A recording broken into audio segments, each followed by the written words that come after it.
নমস্কার। ক্যালকাটা ডায়ালগস থেকে মনোজ দাসের প্রীতি ও শুভেচ্ছা। ভারতের পররাষ্ট্রমন্ত্রী গতকাল ভারতের সংসদে এক কংগ্রেস সদস্যের প্রশ্নের উত্তরে জানিয়েছেন যে বাংলাদেশের দ্রুত পরিবর্তিত পরিস্থিতি সম্পর্কে ভারত সেখানকার পরিস্থিতির ওপর সতর্ক নজর রাখছে। পররাষ্ট্রমন্ত্রী এস জয়শঙ্করের এই বিবৃতি ভারতের কৌশলগত উদ্বেগ এবং প্রতিবেশী দেশটিতে উদ্ভূত অনিশ্চয়তা মোকাবিলার জন্য ভারত সরকারের উদ্বেগ কত গভীর সেটা বুঝিয়ে দেয়। যথারীতি ভারতের পররাষ্ট্রমন্ত্রীর এই বিবৃতি বাংলাদেশে বেশ বিতর্কের সৃষ্টি করেছে। বাংলাদেশের মিডিয়া এই বিবৃতিকে বলেছে ভারতের চোখ রাঙানি, দাদাগিরি। যদিও বাংলাদেশ সরকার কোনো বিরূপ প্রতিক্রিয়া এখনো দেয়নি। আমরা আলোচনা করব যে সত্যি কি এই বিবৃতির মধ্য দিয়ে ভারত কোনো হুমকি দিল বাংলাদেশকে, নাকি এটা একটা সাধারণ কূটনৈতিক বার্তা মাত্র। বাংলাদেশ ভারতের কাছে অতি গুরুত্বপূর্ণ, এ বিষয়ে কোনো সন্দেহ নেই। এই গুরুত্বের অনেক কারণ, যেমন দুদেশের ভূ রাজনৈতিক অবস্থান, বাংলাদেশের তিন দিকে ভারতের উত্তর পূর্ব রাজ্যগুলির নিরাপত্তার জন্য বাংলাদেশ অত্যন্ত গুরুত্বপূর্ণ। এরপর আছে দুটি দেশের মধ্যেকার ঐতিহাসিক সম্পর্ক। 1971 সালে বাংলাদেশের স্বাধীনতাকে সমর্থন করেছিল ভারত। বাংলাদেশের মুক্তিযুদ্ধে ভারতের অবদান কি ছিল সেটা নতুন করে কাউকে বলার দরকার নেই। গত 15 বছর ধরে শেখ হাসিনার সরকারের সাথে ঘনিষ্ঠভাবে সহযোগিতা করে ভারত বাংলাদেশ দুদেশের সম্পর্ক নিবিড়তর হয়েছে। এরপরে দুই দেশের মধ্যে অর্থনৈতিক ও নিরাপত্তা অংশীদারিত্ব। বাংলাদেশ ভারতের জন্য সংযোগ মানে যোগাযোগ এবং সন্ত্রাস বিরোধী অভিযানের জন্য একটু সেতু হিসেবে কাজ করে বাংলাদেশ। তারপরে ধরুন জাতিগত ও ধর্মীয় সংযোগ। ভারতে বাংলাভাষী জনসংখ্যার একটা উল্লেখযোগ্য অংশ বাস করে। এক বিরাট সংখ্যক বাংলাদেশি হিন্দু ও বৌদ্ধ ধর্মাবলম্বী মানুষ বাংলাদেশে বসবাস করে। তাদের নিরাপত্তা ও কল্যাণের জন্য ভারতের উদ্বেগ স্বাভাবিক। এরপরে এটা দেখা গেছে বাংলাদেশে যখনই রাজনৈতিক অস্থিরতা দেখা গেছে তার বড়সড় প্রভাব পড়েছে ভারতে। এটা সেই 1971-এ যেমন দেখা গেছে, তার আগেও দেখা গেছে, পরেও দেখা গেছে। সুতরাং ভারতের নজর রাখার কথা বলাটা খুবই স্বাভাবিক, তাই নয় কি? এরপরে এখনো আছে বাংলাদেশে ক্রমবর্ধমান সহিংসতা, ছাত্র এবং বিরোধী সমর্থকদের ব্যাপক বিক্ষোভ, সেই সাথে ধর্মীয় সংখ্যালঘুদের ওপর, বিশেষ করে হিন্দুদের ওপর ক্রমবর্ধমান আক্রমণ ভারতীয় উদ্বেগকে আরো বাড়িয়ে তুলেছে। সেদেশে নেতৃত্বের পরিবর্তন এবং যে নতুন নেতৃত্ব অর্থাৎ মোহাম্মদ ইউনূসের নেতৃত্বে যে সরকার, সেই সরকারের ভারত বিরোধী মনোভাব ও কাজকর্ম ভারতের উদ্বেগের কারণ হওয়াটা কি স্বাভাবিক নয়? আর এই উদ্বেগ বহুগুণ বাড়িয়ে দিয়েছে বিদেশি প্রভাব। চীন ও পাকিস্তানের সঙ্গে বাংলাদেশের ঘনিষ্ঠতা এবং তারপর এই অপারেশন সিন্দুরের পর ভারত যেটা করলো পাকিস্তানের বিরুদ্ধে, তারপর সম্প্রতি তুরস্কের সহযোগিতা, তুরস্ক বাংলাদেশে খুব আসতে শুরু করেছে, বাংলাদেশে নজর দেওয়া শুরু করেছে। তুরস্কের সহযোগিতায় অস্ত্র তৈরির কারখানা গড়ে তোলার প্রস্তাব ভারতের নিরাপত্তা ঝুঁকি বাড়িয়ে তুলেছে। মনে রাখতে হবে, শেখ মুজিবুর রহমান ক্ষমতায় এসে তিনি ক্ষমতায় 71-এর পর তিনি কিন্তু প্রস্তাব দিয়েছিলেন বাংলাদেশে কোনো সেনাবাহিনী না রাখার, অনেকটা যেমনভাবে আজকে দ্বিতীয় মহাযুদ্ধের পর জাপান যেটা করেছে, তাদের নিরাপত্তার ভার অনেকটাই আমেরিকার ওপর। আর ভারত আর বাংলাদেশের ব্যাপারটা তো আলাদা। বাংলাদেশ তো একদম ভারতের পেটের মধ্যে বসে রয়েছে। সেই জন্যই শেখ মুজিবুর রহমান বলেছিলেন যে এই বিরাট পরিমাণ টাকা যুদ্ধ খাতে বা প্রতিরক্ষা খাতে খরচ না করে এইটাকে অন্য খাতে দেশের উন্নতির জন্য ব্যবহার করা যেতে পারে। সে প্রস্তাব গৃহীত হয়নি এবং সেই পথে চলেনি বাংলাদেশ। সুতরাং ভারতের নজর রাখার যে কথাটা বলেছেন পররাষ্ট্রমন্ত্রী এস জয়শঙ্কর, সেটা কোনো অস্বাভাবিক ব্যাপার নয়, বরং খুবই স্বাভাবিক কথা। এখন দেখা যাক কেন পররাষ্ট্রমন্ত্রী সতর্ক দৃষ্টি শব্দটি ব্যবহার করেছেন। এটা আসলে উত্তেজনা বৃদ্ধি না করে সতর্কতার ইঙ্গিত দেয়া মাত্র। ভারতের প্রকাশ্য বিবৃতিতে পরিস্থিতিকে বাংলাদেশের অভ্যন্তরীণ ব্যাপার হিসেবেও উল্লেখ করা হয়েছে, কিন্তু সতর্ক দৃষ্টি রাখার কথাটাও বলা হয়েছে, সরাসরি কোনো রকম হস্তক্ষেপের প্রসঙ্গ না এনে, কোনো হস্তক্ষেপ ছাড়াই নজর রাখা, সেইটাই সতর্ক দৃষ্টি।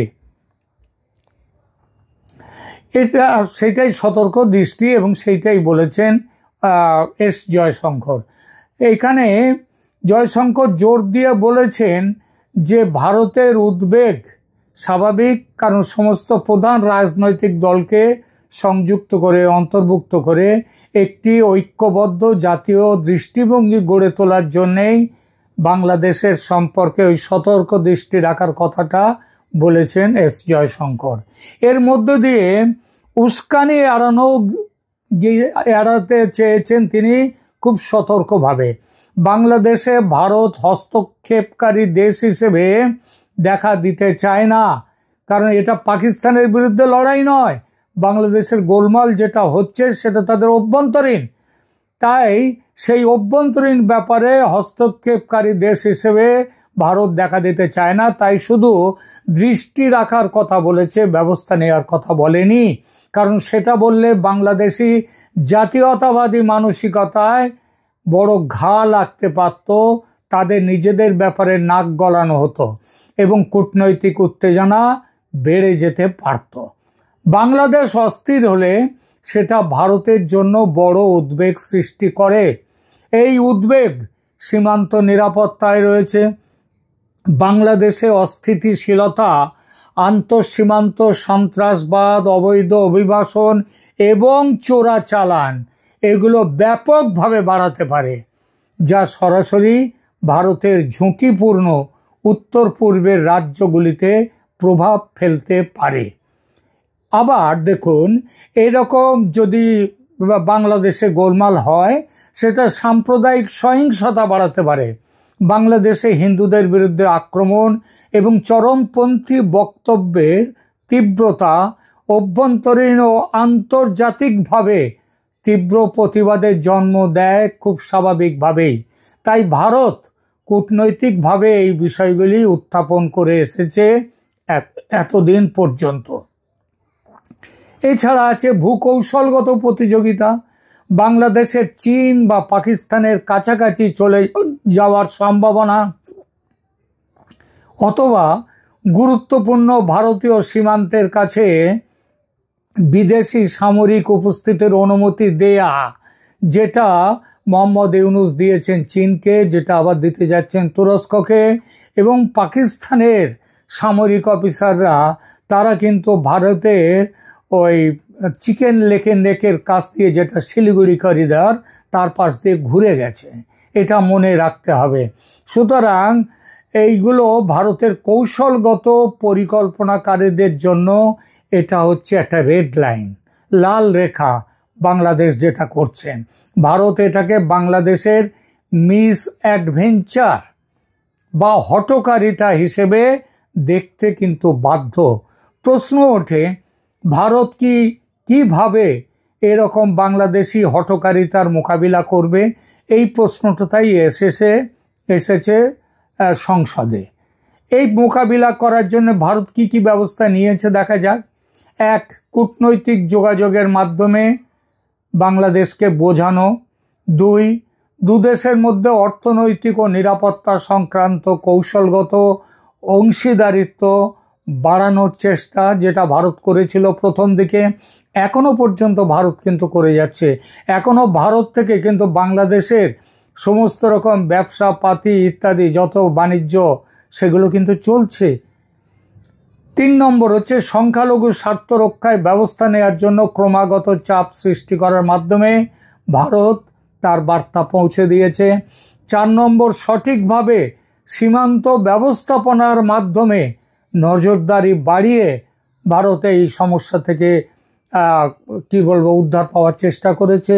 5, মানুষের ধর্ম হলো শক্তের ভক্ত, নরমের জম। সুতরাং সামরিক শক্তিকে সংহত করেছে ভারত শিলিগুড়ি করিডরে। 6, বাংলাদেশের মধ্যে বন্ধুত্বপূর্ণ নেতৃত্বে যারা আছেন তাদেরকে ভারত কিন্তু সমর্থন দিচ্ছে। ভারত সেটা করছে আওয়ামী লীগকে সমর্থন দিয়ে। আওয়ামী লীগকে সমর্থন দেওয়ার কারণ কিন্তু দুপক্ষের, আওয়ামী লীগেরও যেমন দরকার ভারতকে, তেমনি ভারতেরও দরকার আওয়ামী লীগকে। 7, বাংলাদেশের উস্কানির প্রতিক্রিয়ায় ভারত শান্তিপূর্ণ কিন্তু কার্যকর চাপের মধ্য দিয়ে বাংলাদেশি রপ্তানির উপর নিষেধাজ্ঞা আরোপ করেছে। দেখো বুঝে ভারতের বিরোধিতা করলে কি হয়। এভাবে বাংলাদেশকে বড়সড় চাপের মধ্যে ফেলা গেছে। সুতরাং বাংলাদেশের উপর ভারতের সতর্ক দৃষ্টি কেবল এই কথার কথা বা বাকপটুতা নয়, আবার একই সঙ্গে সামরিক হুমকিও নয়। এটি কূটনীতির ভাষা। নিরাপত্তা, অর্থনৈতিক সম্পৃক্ততা এবং গোয়েন্দা তদারকির সমন্বয়ে গঠিত একটি সক্রিয় বহুমাত্রিক কৌশলকে কেবল নির্দেশ করে এই সতর্ক দৃষ্টি রাখা শব্দবন্ধটি। সেই সঙ্গে স্পষ্ট করে না বললেও বুঝতে অসুবিধা হয় না যে বাংলাদেশে সৃষ্ট যে কোনো উত্তেজনা বা নিরাপত্তা হুমকির বিরুদ্ধে কূটনৈতিক, অর্থনৈতিক এবং প্রয়োজনে সামরিক ব্যবস্থা গ্রহণ করতেও নয়াদিল্লি প্রস্তুত। তবে আবার বলছি, তবে ভারতের প্রথম পছন্দ স্থিতিশীল, বন্ধুত্বপূর্ণ এবং সহযোগিতামূলক বাংলাদেশ। যখন সব পথ বন্ধ হয়ে যাবে, এই বন্ধুত্বের পথ, স্থিতিশীল, এই সহযোগিতামূলক কথাবার্তা যখন বন্ধ হয়ে যাবে, একমাত্র তখনই আসবে ওই সামরিকভাবে হস্তক্ষেপের প্রসঙ্গ। এই পদ্ধতি, যে পদ্ধতি ভারত নিয়েছে, তাতে সেটা নিশ্চিত করে যে ভারত রাজনৈতিক, সামরিক বা আদর্শগত যে কোনো দুর্যোগের প্রতি, যে কোনো দুর্যোগ, বাংলাদেশের মিসঅ্যাডভেঞ্চারের প্রতি সতর্ক আছে ভারত। একই সাথে একটি প্রধান আঞ্চলিক শক্তি হিসেবে সংযম এবং দায়িত্বশীলতা, এই দুটোই প্রদর্শন করছে ভারত। অতএব জয়শঙ্করের সতর্ক বার্তা, যে সতর্ক নজর রাখা, যে যেমন এটার অর্থ যে যেমনভাবে দেখবে সেভাবেই নেবে, যে যেমনভাবে নিতে চায় সেটা সে সেভাবেই নেবে। যেমন হুমকি যেমন নেই এখানে, তেমনি আবার হুমকি আছেও, যে জন যেমন অর্থ করবে। এখনকার মতো এখানেই রাখছি। ধন্যবাদ।